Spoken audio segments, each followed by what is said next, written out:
Kenapa setannya selalu perempuan? Karena kita boleh sebuka apa ngomongnya? Uncensored. Tribut ke kodrat. Iya, kan di kodrat karakternya.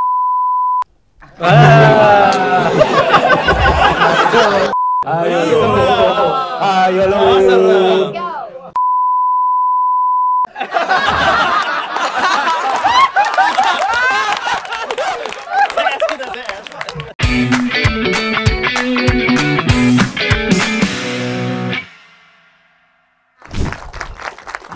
Terima kasih Om semuanya yang udah menyempatkan. Om, Tante. Ibu Linda aja ya, nggak apa-apa ya? Boleh. Oke, kita biar nggak lama-lama ya. Pengen nanya entah ke siapa ya. Oh, boleh rebutan jawabannya ya. Pertanyaannya adalah kenapa perempuan berdaster? Ada apa dengan perempuan berdaster? Kayak nggak ada yang berdasar. Daster atau gaun ya? Dress ya? Dress. Oh, iya, dress. Perempuan berdress. Ya, kalau nggak berdress, bukan perempuan. Bukan, maksudnya kenapa setannya dua film ini perempuan dress yang mirip-mirip juga Dua dua-duanya? film yang mana? Kodrat dan ini berurutan. Biar gitu. hemat. Jadi saya pinjam ini kostumnya biar hemat. Iya. Jadi bingung gue ya. Biar bikin manuk ini murah. Hidup ini harus berhemat. Iya. Kita perlu menjaga masa depan, kita nggak tahu. Nah, tapi kita eskalasi dikit ya. Kenapa setannya selalu perempuan? Karena memang secara umum di negara manapun yang dianggap setan paling mengerikan itu perempuan. Ini curhat apa nih Om? Di negara manapun. Saya kemarin ini dapat kelas dari Takashi Shimizu dari Jepang. Dia datang kasih master class. Dia bilang memang setan yang paling mengerikan di Jepang juga perempuan. Oke. Saya mah ikut yang paling tren aja. Itu bukan curhat berarti ya. Lu mesti nanya dia dong yang bikin ceritanya. Oh ya, kenapa nih Mas Gaya? Ini ada pertanyaan kemana dulu nih? Yang kenapa perempuan? Baju nggak usah dijawab udah. Kalau baju kan udah ya tadi. Baju Tapi kan. emang ada jawaban yang soal baju? Nggak ada. Harus gitu biar leluasa gitu ngejar-ngejar atau gitu. Enggak, sebenarnya kalau dari tadi Mas Sigi bilang itu ada benernya. Ini kita boleh sebuka apa ngomongnya? Jamnya boleh terbuka apa? Yang penting pada rahasiain aja gitu. Uncensored. Enggak, mungkin Kecuali ngomongin film orang lain. Dan ngomongin filmmaker lain, khusus buat Dok Dan. Nggak boleh ya Dok? Please Dok. Dijaga mulutmu. saya concern soal kenapa setan selalu perempuan ya. Misalkan kita menjadi dari perempuan. Tapi beberapa pertimbangan seperti yang tadi disampaikan oleh Mas Charles, untuk mengimbanginya, hero-nya juga harus perempuan. Oh, Kayak gitu. keren ya. Mantep banget itu, keren. Tepuk tangan semua tadi ya, gua. Alin belum jawab, Alin. Hah? Nama Alin belum. Oh, emang ada Udah ada jawabannya kenapa Alin? lagi dong. Lu deh jawab. Aduh. Lu jawab. Oh ya, kenapa tuh Alin? Enggak, dia dong yang jawab. Jawab. Dia yang nulis. Lu yang ikut. Gimana? Gak pernah ditemuin kan kayak gini kan? Aja duduk jauh nih. Masa berantem? Jawanya emosi. Yang nulis ya emang dari awal. Tapi sempat ada nama lain. Tapi akhirnya kami memilih Alin. Alin. Karenanya dong. Kenapa dipilih? Dia enak aja dari nama yang satu lagi. Enggak, ada kalau Alin itu namanya kan tadi kan Ali Wihagamapati. Ya, nggak apa-apa. Kalau Wihagamapati bisa dicari artinya apa? Kalau Alin tuh dalam bahasa Indonesia artinya merdeka. Oh. Kayak gitu. Gak enak kan jelas Jargon harus paham. jargon kita harus kuat, kita harus merdeka. Ya, oke, merdeka ya. Oke, bener lah. Dan ada ini tribute ke kodrat dikit. Tribut ke kodrat. Iya, kan di kodrat karakter.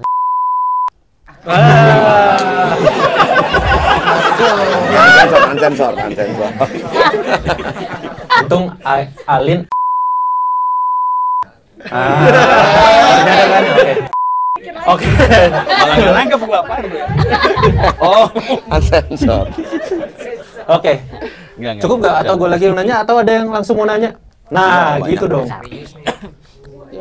Waduh. Bantai. Ayo lu.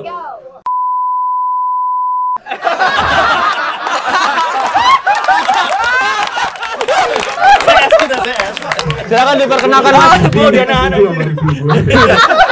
Gue udah nahan bisa. Anyway, congrats untuk para filmmaker, bangga banget ya karena setahun terakhir itu 2023 maksudnya banyak banget film-film horor yang underwhelming gitu. Terus ada Pemukiman Setan itu ceritanya simple, padat, nggak terlalu berbelit-belit, langsung padat gitu. Jadi I really appreciate that. Very pure entertainment. My question sih simple ya, penasaran sama proses special effects, visual effects, yang mana yang paling susah, yang adegan mana, how do you overcome it, penasaran proses syuting bagian-bagian visual effects dan practical effects-nya. Thank you. Makasih Mas Gandhi ya. Ya. Udah pada kenal kan ya? Oke. Silakan Om. Terima kasih buat apresiasinya.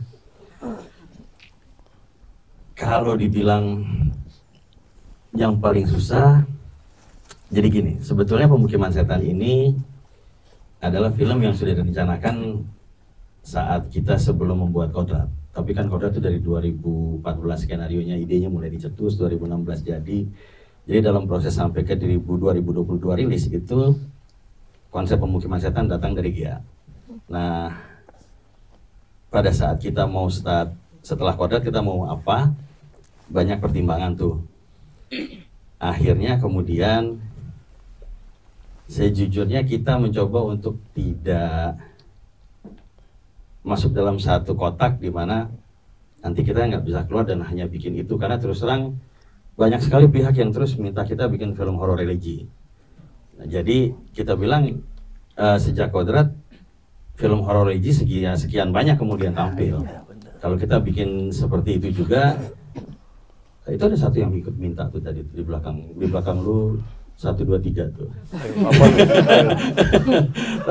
Tapi kemudian rasanya berat ya dan takut nggak bisa keluar, jadi akhirnya kita coba bikin sesuatu yang lagi-lagi berseberangan. Yang punya ide ya si dokter gila itu satu. Dia bilang aja kita bikin horor yang fun. Konsepnya ambil dari cerita Gia yang Pemukiman Setan. Jadi beban terberat sebetulnya adalah menghadirkan film horor yang adegannya gory, seperti yang banyak disukai zaman ini, tapi bisa membuat orang merasa itu fun. Karena begitu dia meleset sedikit jatuhnya garing kan. Kalau kriuk dikit masih nggak apa-apa sih, tapi kalau garing rusak lah kita. Nah, jadi penggunaan special effects kemudian menjadi sangat penting, bahkan penting sekali. Jadi kalau ada yang nonton di JAV, mestinya kalau bisa ngelihat ini beda nyaris 40% dari apa yang ada di JAV. Jadi rata-rata yang nonton di JAV bilang, kenapa filmnya jadi terasa beda banget, padahal tidak ada satu frame pun gambar yang diganti. Yang berubah adalah sound design. Waktu itu belum muter tuh suaranya. Hari ini sudah muter. Kalau di bioskop, mungkin di studio di S-Park yang lebih besar akan lebih terasa putarannya. Lalu musik disempurnakan, special effect juga disempurnakan, CGI disempurnakan, dan ini semua dilakukan oleh teman-teman dari berbagai departemen. Bahkan yang sudah kami approve masih disempurnakan oleh mereka gitu loh. Jadi kalau ditanya prosesnya, itu terjadi karena kami punya tim yang sangat luar biasa. Ada Hani Pradigya dari DOP, ada Gaga Nugraha dari CGI, dari Dalang Digital, ada Mas Rejo dari editing, ada Iksan dari sound bersama dengan Andre Han di Handoyo, yang juga sangat luar biasa kemudian mendesain sound. Chris Lee dengan segala macam konsep desain, pokoknya itu semua di-push sampai hari kita menjelang rilis. Itu prosesnya seperti itu. Every bit of time and budget yang kita punya, kita push sampai menjelang dia rilis. Pak Sunil terus terang agak-agak bertanya, kenapa masih di-push terus gitu kan? Bukannya kemarin sudah oke, tapi ini bisa lebih oke, Pak. Terus begitu dia lihat, tapi oh iya, go for it gitu. Jadi beruntung juga ketemu orang-orang di produser yang kemudian mendukung kami. Jadi kerjanya memang betul-betul maraton sampai menjelang kami rilis. Kalau prosesnya seperti itu. Cacing kita sampai kemudian di lokasi itu bikin cacing palsu. Jadi kalau yang diinjek itu cacingnya yang palsu, tapi yang jatuh itu cacing benar, yang jalan itu cacing digital compose. Jadi ada 3 versi itu cacingnya. itu dikompos jadi satu. Tadinya sebenarnya yang jatuh sempat mau kita injek, tapi kemudian dia bilang takut dibes sama pecinta cacing, jadi nggak boleh. Takut kena backlash. Ada komunitas jadi pecinta cacing di sini. Iya gitu, takut, jadi nggak boleh. Pokoknya dia bilang pokoknya jangan sampai salah, dia bilang. Lalu kemudian animasi tersulit berikutnya selain cacing adalah karena cacing itu sampai warna itu disesuaikan lendirnya, tekstur kulit itu beda dari 3 cacing. Cacing yang kita pakai itu cacing tanah, cacing merah, dan cacing bludru. Itu pilihannya karena yang paling serem katanya 3 itu. Lalu yang paling susah berikut adalah mobil. Mobil itu saya sama Hani sampai sempat berdebat keras karena masing-masing mengkhawatirkan keselamatan, mengkhawatirkan hasil akhir apakah mampu. Kemudian kita punya tim CGI melakukan adegan mobil itu dari dalam point of view nabrak pintu, nabrak orang, nabrak pohon sebaik itu. Dan soal juga waktu dan keterbatasan yang ada. Perlukah itu disebut?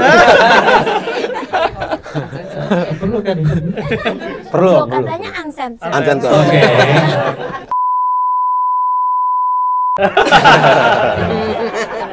Itu kalau itu maksudnya ke sana arahnya.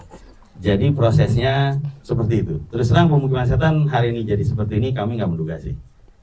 Dan salah satu kelebihannya kan kehadirannya Alin dengan sosok dan presence-nya, Adinda Thomas dengan presence dan gimmick-gimmick ketawanya. Itu yang nemuin ketawanya Adinda itu dia sendiri. Saya udah lihat Adinda main di banyak film, jadi saya bilang kita casting nggak usah jauh-jauh. Gini aja, kita matiin lampu di dalam tempat casting, lalu ketawa. Yakinkan saya kamu adalah Sukma. 4 kali dia datang membawa jenis tawa yang berbeda. Saya bilang part-partnya waktu itu belum ketemu. Jadi silahkan kamu coba cari lagi atau kamu gabung. Nanti saya dengarnya pas hari H syuting. Nah pas hari H syuting dia datang, dia bilang, Mas Sarah sudah ketemu nih. Saya mau kasih dengar, gak usah, ntar aja pas take. Dan ternyata memang pas take dia tampil dengan luar biasa. Itu nongol yang sliding itu kayak itu juga yang bikin dia. Bukan kami, terus terang aja. Saya pikir dia mau lari, dia mau lompat. Dia bilang boleh saya nyoba yang saya pikir, boleh aja saya bilang. Kita ngelihat dari jauh sengaja gitu ya. Saya suka membiasakan diri kalau ngelihat itu tidak di set. Kadang-kadang kedekatan kita dengan set itu bisa bikin itu lebih keren, lebih kayak ledakan. Terasa api dan panasnya itu terasa gitu, ledakannya besar. Tapi kalau lihat itu di ruangan yang berbeda, nggak terasa, nggak dengar suaranya, terus monitornya kecil. Itu kita betul-betul mengukur sampai sebagus mana nih dia ininya. Nah itu walaupun monitornya kecil, ruangannya jauh, begitu dia sliding kita bilang, wih dia ngepot. Dan reaksi itu bukan cuma saya, jadi kami beruntung lah intinya. Proses kita push pokoknya sampai hari akhir. Saya beruntung aja punya teman-teman yang saya temukan dari kapan kita ketemunya? Uncensored ya? Ada satu lagi di akhir tahun. Itu krunya akan sama tuh. Karena tanpa mereka saya kehilangan tangan dan kaki tuh. Mereka nge-push ngasih ini itu masukan, saya dibantai. Makanya saya bilang bantai karena di lapangan tuh saya dibantai setiap hari dan itu membuat hasilnya jadi lebih baik sih. Ini tukang bantai saya. Berelab deh. Kira-kira gitu Gandhi. Satu lagi pertanyaan. Ini subjektif sih. For me, judul Pemukiman Setan itu kurang tepat untuk isi filmnya. Apa sih proses pemilihan judulnya? Apakah ada judul-judul lain yang ada on top of your mind at that time untuk film ini? Ini udah banyak banget nih. Jadi awalnya memang yang datang dengan judul Pemukiman Setan tuh Gea. Terus gue baca ceritanya dan sebenarnya padanannya kan sebenarnya Resident Evil gitu ya. Jadi dari koridor ke koridor, dari ruang ke ruang. Tapi kemudian berubah sedikit konsepnya dan akhirnya gue bilang gue nggak nemu judul yang lebih asik nih. Karena Pemukiman Setan tetap oke, tapi bukan artinya pemukiman klaster ya, karena kan ini kan yang selalu dibahas di Twitter. Kalian kalau Saranjana kota gaib pakai H, gaibnya nggak apa-apa gitu. Kalau pemukiman marah gitu, ini harusnya permukiman gitu kan. Padahal kan gaib itu kan nggak GAIB gitu kan, pakai H juga kan. Tapi di situ yang gue lihat justru dengan skrip yang ada terakhir itu justru pemukiman itu jadi kata yang tepat, karena kan proses pewarisan perewangannya Mbak Sarap memukimkan si Sukma di dalam rumah itu. Jadi bukan lagi pemukiman kompleks, tapi memang proses untuk memukimkan. Dan kalau kalian jeli di akhir itu keris itu darahnya Sukma masuk ke Kinata. Mereka jeli, jangan ditembak. Nonton kok. Tanyanya tambah susah ntar. Aduh, gak ngerti teori. Jadi darah itu juga masuk ke Kinata keris gitu. Jadi itu salah satu proses memukimkan. Jadi kalau mau dianggap pemukiman dalam artian rumah, pemukiman kan yang permukiman itu sebenarnya bisa rumah, bisa kompleks gitu. Bisa rumah setan, bisa kompleks setan, terserah. Tapi sebenarnya makna yang paling benar di film Pemukiman Setan adalah proses untuk memukimkan gitu. Jadi gue bilang ini catchy, judulnya jangan diganti gitu. Jadi waktu itu udah ganti dong judulnya, udah nggak ini. Justru gue menemukan sesuatu yang lain dengan kesalahan KBBI yang sebenarnya kita nggak pernah tahu gitu.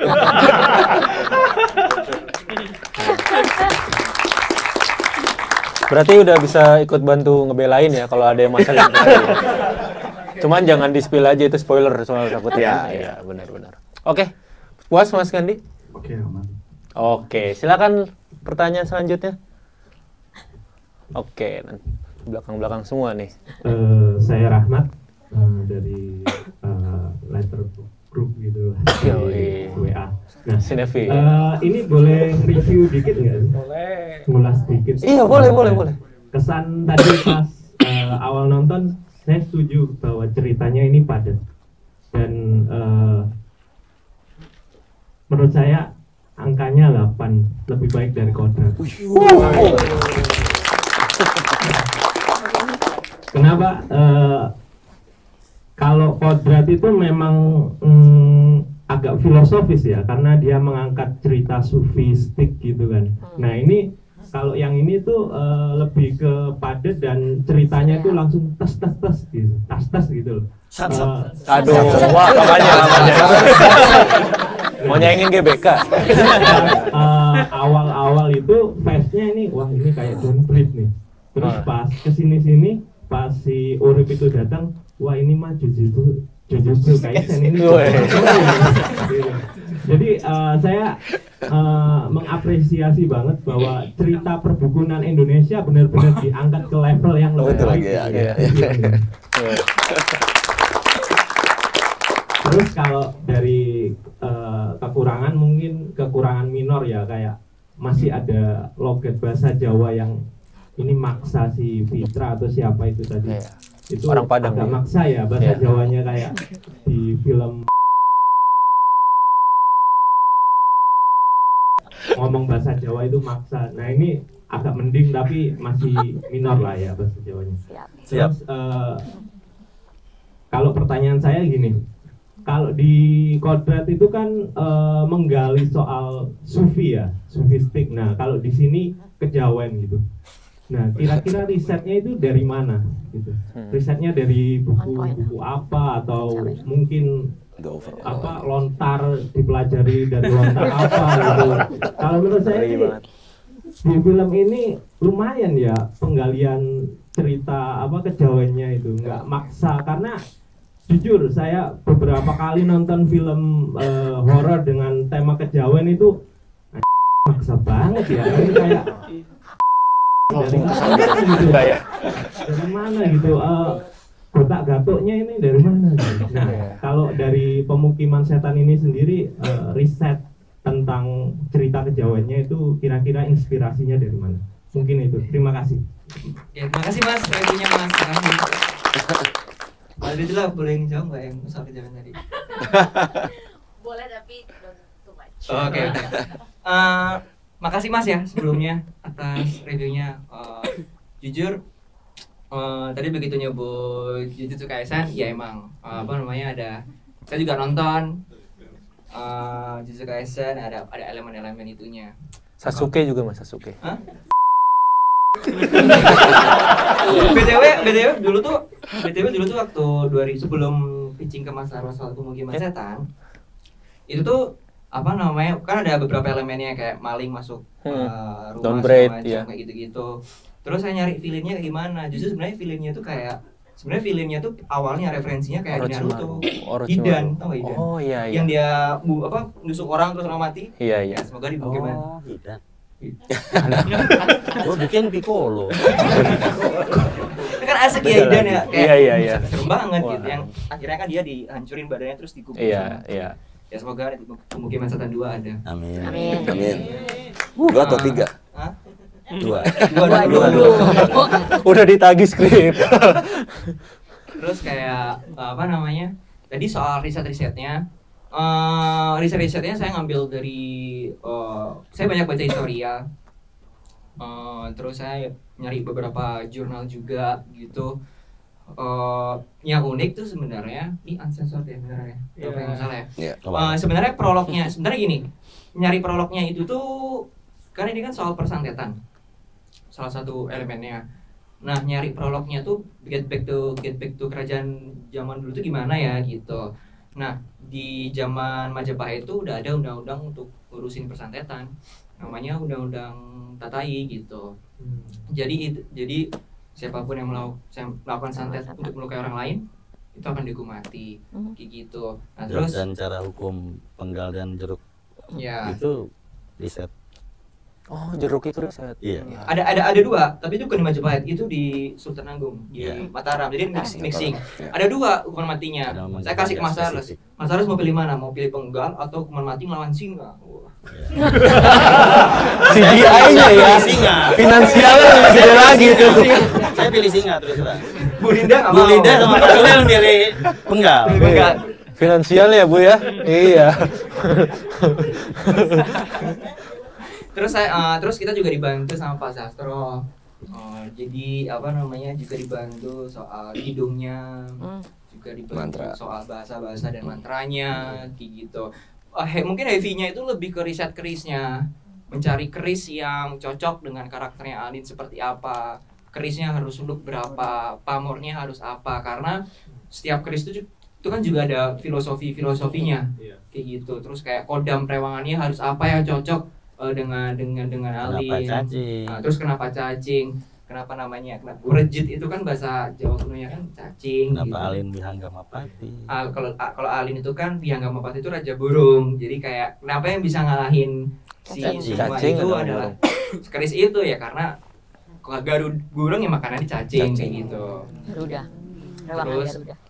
Terus kayak kerisnya kenapa keris lurus karena itu dipegang oleh ksatria. Pamornya kenapa itu kelengan karena kelengan itu suci gitu secara filosofis. Terus kayak kodamnya juga waktu itu kodam awalnya itu kayak macan putih gitu. Terus ngomong sama Pak Sastro, Pak ini kodamnya macan putih. Wah jangan tuh udah sering gitu. Terus saya nyari ada kodam Garuda, kebetulan pas tuh connecting the dot-nya kayak gitu. Dan secara filosofis juga ada gitu. Sebenarnya ada lebih konkret lagi Garuda apa gitu, cuman mungkin nanti film. Karena nanti akan dieksplor lebih dalam kalau misalnya diizinkan. Jadi asik banget sih emang apa namanya risetnya di sini gitu. Dan itu BTW soal Garuda itu juga di brief ke Mas Krisli kah? Iya. Karena kan Makanya Garuda batch-batchnya tuh Garuda. Sepatunya Alin itu custom made sama Krisli. Itu sampai semua itunya dikasih. Selain Top Gun dimasukin nama Om Dardok ya, tapi ternyata itu Garuda lebih dalam ya, gitu ya. Oke. Tetap ada. Iya. Ya Top Gun ya tribute. Jadi seperti itu kira-kira. Oke. Gimana Mas? Iya sih, tadi pas nonton bagian yang kejawen-kejawennya saya ngerasa ini kok kayak apa ya, rasanya emang Mataraman sama Majapahit gitu ya. Apalagi yang set itu saya pernah ke Trowulan Majapahit itu, oh iya ini pas ini kayaknya. Berarti emang Om Frans Pat. Jago ya. Riset ya. Kan suka tuh film, ini kurang riset gitu. Nah, ini risetnya mantap. Pinjam. Ini uncensored kan? Iya. Nah, ini kita tungguin ya. Sayangnya pas kondisi kayak begini gitu. Kalau kodrat mungkin lebih gampang karena batasnya jelas, agama jangan ditabrak. Kalau ini kan sejauh mana gitu, maka kehadirannya Tengku Rifno menjadi kunci pemecah itu karena kemudian begitu disampaikan dengan cara yang unik, jadi sebagian itu bisa diterima tanpa terasa terlalu draggy. Mungkin sebagian orang masih ada yang bilang itu draggy. Kami paham banget itu, tapi itu yang kami coba lakukan lah minimal. Oke. Gimana Mas, puas? Puas, oke. Terima kasih. Oke, tepuk tangan dulu dong. Lanjut, ada lagi? Oke, sore semuanya, gue Greg dari Box Office Lovers, mungkin di IG. Oke, first of all, thank you. Keren banget, Coach Charles, sumpah. Masa? Baru tahun ini, dan gue udah disuguhin sama sebuah film horor yang menurut gue fresh banget konsepnya. Dan aduh, amin. bener-bener, gue asik banget ngeliatin gore-nya sih. Kayaknya mungkin nggak akan ada lagi film Indonesia yang asik ini gitu loh. Mudah-mudahan ada. Harusnya ada yang lebih bagus lagi. Doainnya yang baik dong. Istrinya hidup. Enggak, maksudnya ya, gue mungkin nggak bakal temuin lagi film yang dengan gore asik ini gitu loh. Amin, amin. Terus juga tadi gue mau nyanggah pendapat yang bilang Jujutsu Kaisen ya. Sebenarnya gue pas nonton tadi tuh kayak oke, ini awalnya kayak downgrade, tapi ternyata pas udah mau puncak-puncak, loh kok jadi kayak Evil Dead, asik banget gitu gue liatnya. Wih, Evil Dead vibe banget nih gitu pas gue nonton gitu. Jadi gue bener-bener, wah gila sih ini, bener-bener fresh banget dan gue appreciate banget. Nah sekarang pertanyaan saya adalah, gimana sih untuk survei lokasinya itu, dan berapa lama untuk nemuin lokasi yang pas untuk rumah yang jadi tempat malingnya si Alin CS itu. Terus juga ada kejadian mistis nggak sih waktu itu kita tolong ya.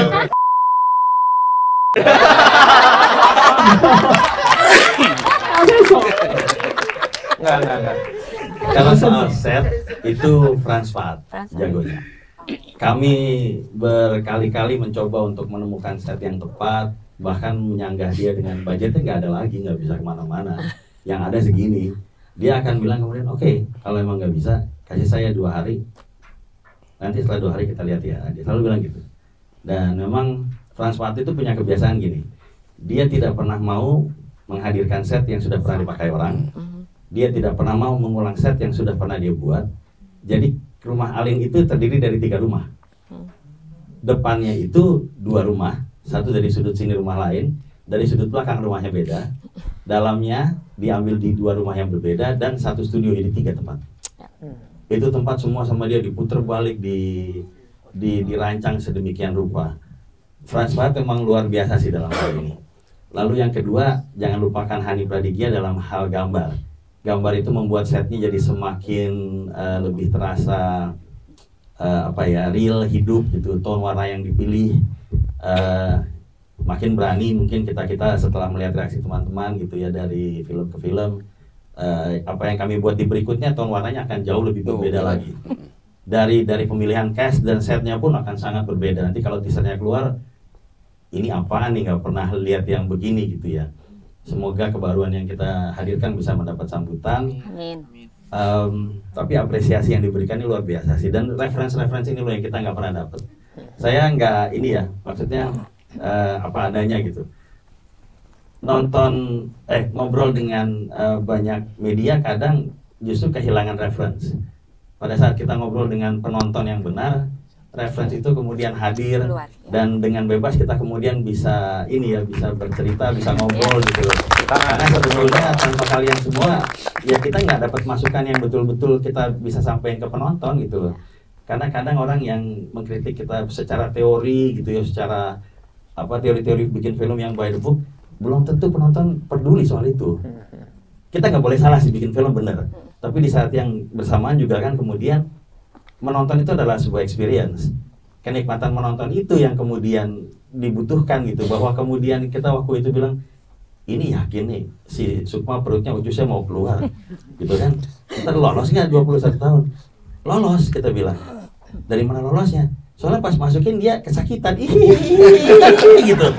Itu membuat itu jadi kemudian tidak terlalu sadis mungkin, walaupun ibu saya nonton ini dia bilang, ini kamu bikin film apa gitu ya. Jujur sih benar, ibu saya pulang-pulang bilang kamu bikin film apa ini gitu, dan dia menyesal mengundang teman-temannya gitu. Lalu misalnya ibu saya pada bilang, ini anak lu bikin film apaan gitu ya. Aduh, gue pikir bikin film. Tapi gue tanya, terlalu sadis nggak tante? Enggak. Iya itu karena lu. Dia takut lu nanti tambah rewel di rumah. Kan dia nginep soalnya. Jadi itu hal yang ini sih yang memang kemudian kadang-kadang seru gitu di kitanya, tapi saya bilang coba aja gitu. Dan uncensored ya. Kita 17 tahun butuh perjuangan berat sekali. 17 plus ya. Berat banget. Kira-kira itu sedikit cerita di balik perjuangan kami. Pas Greg. Yang tadi nggak perlu dijawab ya, bisa di Google saya. Pasti ada. Iya. Rating gue sih 4,5 dari 5 bintang. Depan 11 ya. Oke, silakan yang selanjutnya. Ini yang depan-depan nggak ada nih. Oh, nanti ada. Sip. Iya. Satu lagi. Halo, Halo. gue Adiasa dari layar.id. Soal filmnya terutama aku pengen sharing aja nih soal Chris dan yang lain-lain karena keluargaku juga memang dapat warisan Chris dari keluarga. Jujur, itu bener-bener ngaruh banget di kehidupan kita juga. Pas nonton ini kayak lihat, waduh, soal Chris nih, waduh, kayak gini. Oh, waduh tahu ternyata. Udah biasa banget, tapi menariknya kalau ditambahin bumbu soal pengaruhnya di keluarga kayak apa, terus dari turunannya kayak gimana, pasti kan ada keluarga tertentu. Itu yang bikin punya data sendiri sih dari Pemukiman Setan. Itu satu. Yang kedua, aku ada pertanyaan menarik soal efek ledakan bomnya. Pengen inget banget kayak film-film 90-an banget ya. Soalnya bagus banget sih. Jujur di film horor belum pernah ada yang bikin action ledakan gitu sih. Pas der meledak itu beda banget gitu. Feel sensation-nya. Enak banget. Jujur kayak ngeliatnya ini film horor ada action dikit-dikit boleh juga nih. Karena ngeliatnya di tahun-tahun kemarin, 2023 kemarin tuh rasanya kayak nggak ada yang ya semua film horor sama ya, cuman ada beberapa yang menarik ada yang enggak. Nah pas yang lihat ini Pemukiman Setan ada ledakannya nih, tapi penasaran kayak apa sih ledakannya nih, pengen kepo aja gitu. Gitu. Terima kasih. Pertanyaannya gimana? Jadi soal ledakan. Ledakan itu kami pembuatannya buat dan pakai gas. Ya. Jadi untuk mengamankan supaya nggak sampai Ada hal-hal yang terjadi tidak luka. diinginkan. Pemainnya kita pakein namanya tuh fire gel. Tuh. Sekarang ada fire gel. Kalau zaman dulu enggak. Satu hari kalau saya ceritain gimana zaman dulu saya bikin film. Charles tuh mantan stuntman. Itu dulu parah sekali itu. Sekarang tuh sudah masuk beberapa hal yang kemudian dipakai di perfilman luar negeri, ada yang bisa kita bawa. Fire gel salah satunya. Lalu kemudian apinya, jadi kita kalau dulu tuh saya pernah syuting rambut saya kebakar karena pada saat jadi stuntman itu kita pakai minyak tanah tadinya. Tapi terus begitu di shoot, saya punya director waktu itu nakal almarhum bilang ini apinya kurang gede gitu. Terus dia nggak ngomong, tiba-tiba dia bilang ganti bensin. Nah itu kan biasanya bentuk obor pukulannya itu, di obornya itu kain yang kita libat itu dipakein kayak kawat gitu. Nah jadi dia pecahan kainnya itu jadi kayak pecahan-pecahan serbuk api. Nah begitu dijadiin bensin, pecahannya itu nggak cuma serbuk apinya, itu kayak cairannya yang kemudian terbang. Nah jadi itu sampai kena ke rambut dan kebakar. Tapi memang digambar lebih bagus. Nah, kalau sekarang ada banyak hal yang bisa dilakukan. Nah salah satunya pakai gas. Jadi kita kalau bikin bakaran itu kayak nanti di produksi kami yang berikut tuh ada rumah yang kebakar satu dinding. Itu sebetulnya kita pakai line gas tuh. Dan itu jadi aman. Kalau dia sampai nyamber, kita tutup gasnya, itu langsung berhenti. Gitu, bisa ditutup langsung, itu pakai 3 tangki LPG dan begitu ditutup itu semuanya berhenti dan langsung kemudian kita semprot pakai ada satu bahan kimia untuk kemudian menghentikan api. Jadi sekarang tuh sangat-sangat safe. Gitu. Jadi semua kita lakukan secara real, itu praktikal. Ada pakai stand-in kami coba, tapi pemain-pemain ketiga tetap kemudian mencoba untuk bilang kita tetap mau nyoba. Ya saya bilang lihat dulu stand-innya biar aman apa enggak gitu. Nah begitu pas kemudian dicoba ke stand-in, mereka merasa aman. Ini oke katanya kan, ya emang oke lah kalau fire gel juga oke. Kita nyobain pakai ini, kasih apinya tuh aman kan. Ya, aman ya Pak, iya. Berapa lama aman? Ya sebentar aja, lama-lama kalau lama panas juga. Tapi pokoknya kan kalau apinya vapor aman.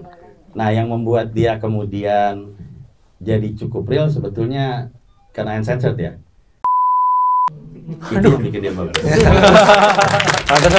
Kesel ya.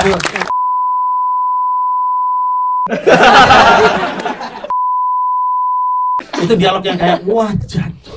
Apa itu yang kayak itu tadinya itu memang dialog benar yang ada, saya bilang pakai dialog yang tadi. Lihat gambarnya. Bagus ya. Jadi baru mudah-mudahan ke depan lebih baik. Iya, mudah-mudahan ke depannya bisa lebih. hasilnya juga lebih bagus gitu. Amin. Walaupun yang pasti kalah seru. Iya. Waduh. Itu serunya di situ. Serunya kan buat Om. Oke. Aman. Aman Mas? Oke. Oke, ke depan ya. Tadi siapa yang di depan mau nanya? Oke. Jawabnya mesti cepat berarti. Oke, thank you. Saya Prima dari penonton biasa. Ada tuh ya akunnya ya. Penonton biasa. Cuma Nggak ada. menikmati aja. Ya, terima kasih Sungguh Hati hari ini. Saya puas, fresh. Seremnya dapat. Saya suka cacing, ini hewan yang nggak biasa juga kan. Dihadirkan di film horor seperti ini, terus perubahan karakter Alin. Iya. Itu saya suka. Ya, dia semakin kuat ya karakternya. Cuma Semakin ini, marah. Ya, saya cuma pengen tanya hal detail sebagai penonton biasa yang saya lihat di situ ketika Dava Wardana itu tadi jadi Fitra ya. Iya. Ketika dia udah mulai kerasukan itu, kenapa waktu dia kemasukan cacing, golongan pertama ini nggak dilihatin kapan dia nusuk ya? Yang di sebelah sini. Ya, Terus itu memang kemudian diangkat udah cabut ya, gitu udah. tiba-tiba dia nusuk yang kedua. Kemudian semua tulisan diterjemahkan di situ, tulisan Jawa. Ya. Yang nama tadi diterjemahkan melalui bahasa Indonesia dibacakan. Tapi ketika si Fitra itu kerasukan, tulisan di atas kenapa tidak diterjemahkan? Gitu. Ya, pertanyaan saya itu, kemudian masukan saya ada juga. Saya udah berapa kali sering nonton film horor ya, karena istri saya suka film horor. Saya sebenarnya ikutin dia aja. Iya, harus ikut. Gini, film horor di luar, di dalam itu saya punya sedikit kritik di mana flow-nya begini, seremnya debutannya. Naik, cepet, di tengah der gitu. Serem. Tapi begitu sepertiga ke belakang, kayak gitu-gitu aja seremnya. Maksudnya udah gue udah takut di awal nih, takut tadi begitu ke belakang dia teriak ada apa ngagetin dari sana, gue biasa aja ngeliatnya. Terus udah biasa cooling down, jadi bosen. Harapan gue adalah ketika ada pemukiman setan kedua nanti, amin semoga ada. Pengen lihat ada film horor yang berbeda nih, yang bisa bawa serem terus naik ke atas, cooling down, gitu. Nggak ada jeda panjang di mana gue bosen. Itu sih. Terima kasih. Terima kasih. Di challenge ya. Ada yang mau jawab? Apa tulisan Jawa itu yang tidak di... Emang lu tahu? Oh enggak. bukan jawab tulisan Jawa. Kalau yang Fitra langsung ya. Iya. Karena waktunya Cepat udah- ya, cepat waktu. Kalau yang Fitra itu Soalnya yang jelas. masuk, nah itu juga salah satunya pertimbangan sensor. Jadi kalau LSM ini lagi-lagi uncensored ya. Itu alasannya gitu. Kemudian kalau yang tulisan mengenai tulisan Jawa silakan. Kurang jelas dia jawabnya. Jadi itu yang tidak dikasih lihat itu sebetulnya karena masih ada 3 terakhir dan ada 1 besetan panjang. Jadi itu kompromi kita supaya di depan itu yang kepala nggak langsung putus, dan di belakang kan 1, 2, 3, 4 gitu kan. Dan darahnya muncrat ke lensa. Itu kompromi supaya yang itu lewat, yang ini kita kurangin sedikit. Dikurangin dikit. Terus terang aja itu kompromi sih. Kompromi yang dilakukan sebelum disensor. Lakukan sebelum disensor. Karena kami tahu Self-censorship. ketika kami hadirkan semua yang sudah di syutingin dan semua sesuai dengan keinginan pencapaian gore-nya maksimal. Kami tahu bahwa itu akan jadi 21. Tapi fun. Ya, Ya, memang terlalu fun. lebih Buat fun gua sih mungkin enggak. buat sebagian orang. Tetapi kemudian untuk kita bargaining dengan sensor, kita sudah tahu bahwa itu akan jadi salah satu titik. Dan ketika kemudian dia nah, jadi karena itu memang ketika karena Charles pernah menanyakan kepada saya, Cik, ini gue boleh ancur-ancuran kan? Gitu loh. Terus saya cuma bilang gini, ya lu kan suruh gue nonton Evil Dead sama Evil Dead Rise ya. Gue nggak demen Evil Dead Rise sama sekali gitu. Tapi oke, gue bilang asal kalau menurut pandangan aku secara pribadi, gue nggak mau sampai orang tuh kayak bergidik, nggak seneng sehingga kemudian akhirnya orang jadi defensif. Intinya jadi nggak menikmati. Yang ada tuh malah ngeliatin, aduh ini kok begini, aduh itu kok begitu gitu loh. Nah jadi atas dasar itulah kemudian karena kami di Magma, intermezzo sedikit, kami di Magma itu punya kebiasaan gini. Saya bukan penonton film horor sama sekali. Saya penonton film drama, komedi kadang-kadang, tapi saya lebih senang romcom. Charles ketika mau bikin kodrat, kami di Magma itu didudukin suruh nonton 43 film horor. Aduh. Serius. Karena dia bilang gini, nggak adil dong, masa gue nonton sendiri? Dia bilang, kan ini kita bikin bareng-bareng. Cik, lu kan yang mau bikin budget. Jadi lu juga mesti tahu orang lain tuh bikin apa. Kita mau bikin apa, gitu loh. Begitu baca, pertama aja kodrat. Astaga mak, Ustadz ya, oke. Rukiah ya, oke. Gue cuma bilang sama CG. Iya. CG, ini uncensored kan ya?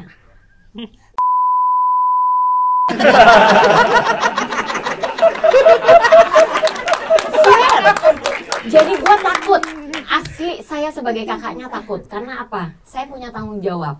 Bukan cuma secara finansial, tapi secara perusahaan. Jadi kan kita kepengen Magma ini, kenapa Magma meneruskan Garuda Film? Kenapa bukan Garuda Film yang kemudian terus kita bawa? Karena justru kita pengen bereksperimen. Ini, eksplorasinya ya di sini ini. Nah, ketika mau begini, tapi kan saya punya tanggung jawab, maka saya mengatakan kepada Charles bahwa, CG, lu jangan gila sampai kegilaan ya, sampai lu asik, tapi terus ujung-ujungnya gue yang suruh ngadepin Pak Romi gitu kan, atau ntar Pak Sunil pusing sendiri gitu loh, atau si Dokdan mau nggak mau mesti kita tarik ke Jakarta untuk menerangkan segala dan sesuatu. Saya bilang jangan, karena tetap ini adalah karya kita bersama. Kalau Kodrat yang nggak dipanggil. Iya nggak dipanggil, kalau Kodrat aman. Tapi waktu Kodrat, jadi maksud saya dari horor terus ke gore gitu kan. Nonton tuh saya film-film itu. Jadi dengan begitu pada saat saya kurang lebih tahu measurementnya seperti apa, saya cuma bilang sama Ciki, gue tahu lu punya kreativitas, gue tahu tim lu ini sekarang ready banget.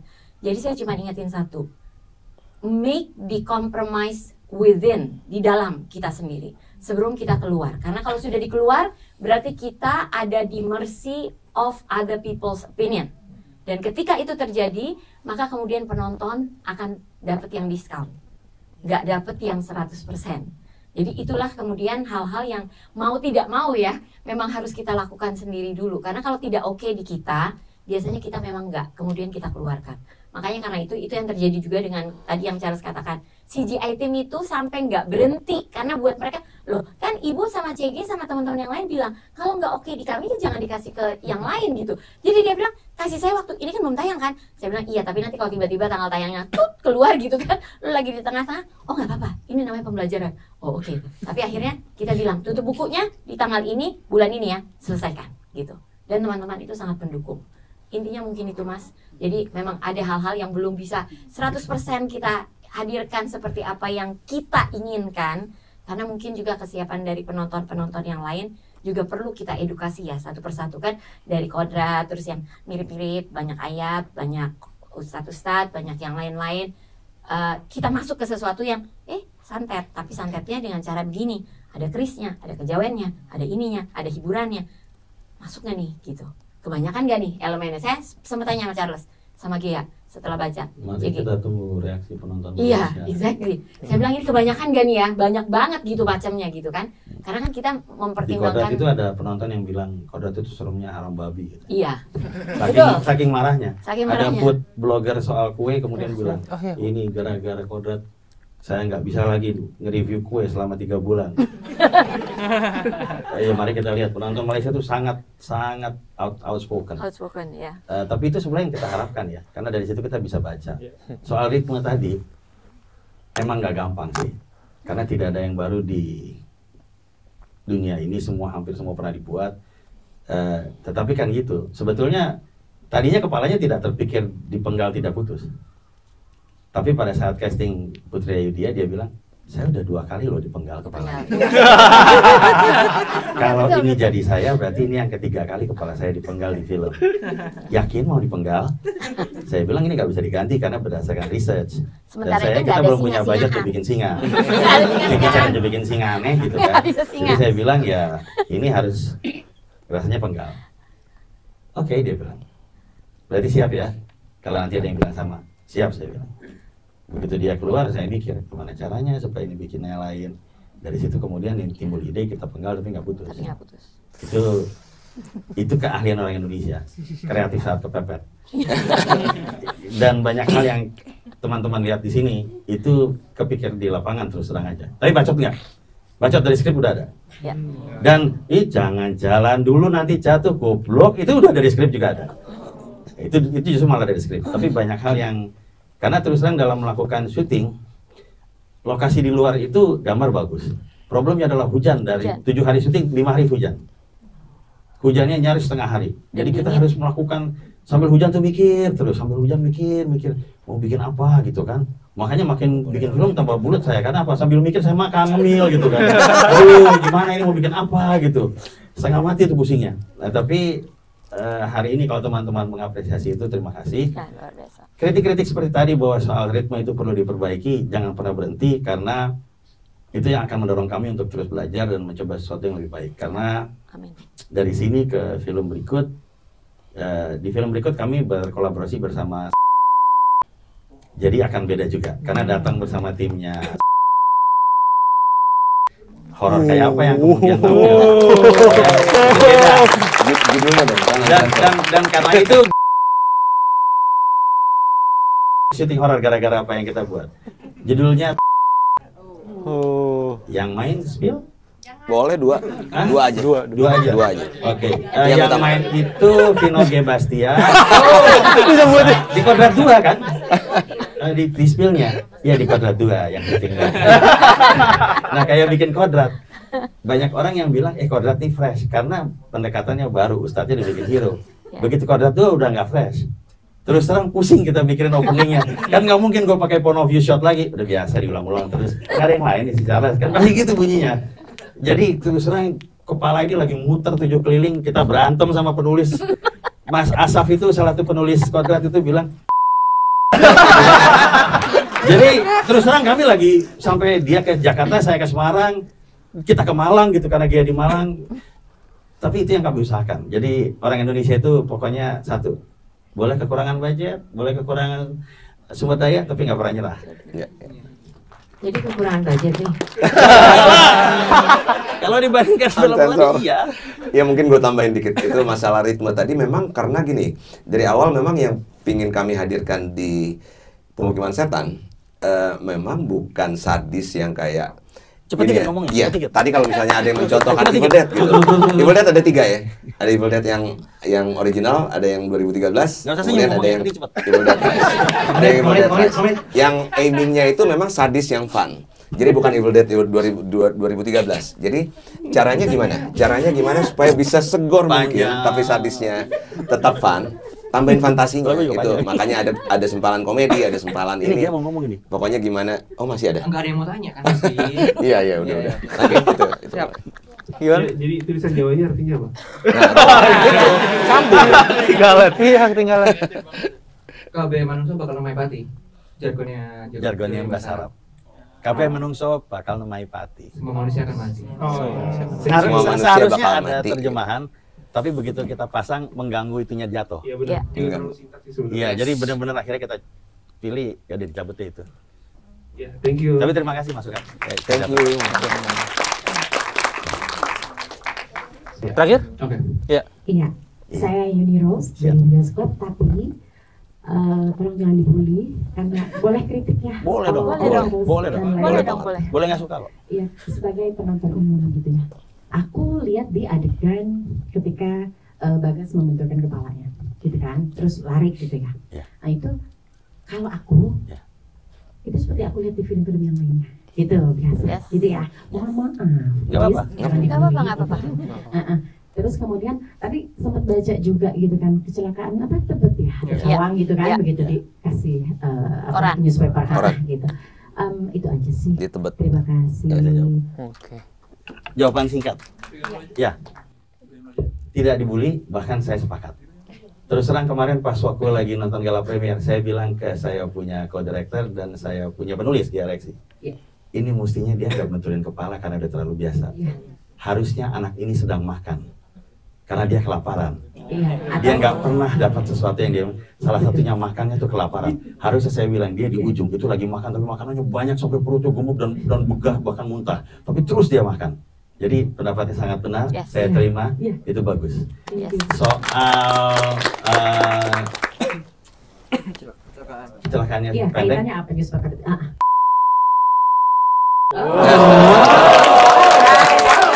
Itu soal Bapak. Memang saya sengaja ditaruh. Tidak diragukan lagi Om Charles Ghazali. Enggak, ini karena penulisnya juga. Oke. Tapi masukkan lihat. Terima kasih banyak. Bener banget itu. Oke. Boleh. Saya ini kecilan. Dokter temannya Dokter Daniel. Jadi kami diundang Dokter Daniel nih jauh-jauh dari Medan untuk nonton. Kalau kami keluarga sih sebenarnya sangat jarang untuk nonton film horor. Jadi memang ini kalau menurut saya sangat menarik ya. Kita memang ketakutan sih sebenarnya. Ada lucu-lucunya juga. Tapi memang berhasil deh menurut saya, memang kita takut gitu. Cuma ada satu yang saya ingin tanya ya, karena memang kok nggak kejawab ya gitu. Jadi yang ditelepon oleh seseorang yang menyuruh untuk Dodi. Bang Dodi. Oh, Bang Dodi. Yang untuk itu nggak muncul ya gitu. Kok tiba-tiba ada itu gimana ya? Itu aja sih. Terima kasih. Siap. Silakan menjawab. Ya. Oh, iya. Daniel Irawan. Iya. Thank you udah datang. Singkat. Iya. Jadi itu maklarnya ya gitu ya. Jadi mereka memang biasa merampok rumah-rumah orang kaya dan yang memang udah disiapin sama Bang Dodi ini. Gitu. Jadi dia yang nunjuk di mana dan akhirnya mereka datang. Jadi kalau misalnya mereka lihat, nah ini kok masih ada mobilnya di depan rumah. Makanya mereka ngomongin Bang Dodi. Gitu. Tapi dia bilang jangan khawatir nih, kan udah pokoknya kalau dia udah bilang aman gitu. Jadi itu cuma untuk memastikan. Pertanyaannya kenapa nggak ada lagi? Kenapa nggak dijelasin buntutnya? Bukannya dijelasin itunya? Dijelasin oh buntutnya hilang siapa? tiba-tiba Bang Dodi. Iya, Bang Dodi Dia itu. jahat. Oh sinyalnya terganggu. Kan dia jahat. Dihukum bro. Oh enggak. Sinyalnya terganggu. Berarti nggak ada konspirasi gimana-gimana soal Bang Dodi itu? Soal ya? Bang Dodi. Iya. Mungkin di punggung setan 4 kali ya. Oke. Nggak menjawab Oke. itu. Sayangnya waktunya sudah habis ya, kita nih tolonglah Sinepolis tanggung. Ya, terima kasih semuanya sudah ini, mungkin banyak pertanyaan-pertanyaan yang belum kesampaikan, tapi yang penting kita dapat banyak ya. Di mana bisa dapat kayak gini kan? Selain di super screening. Yeay.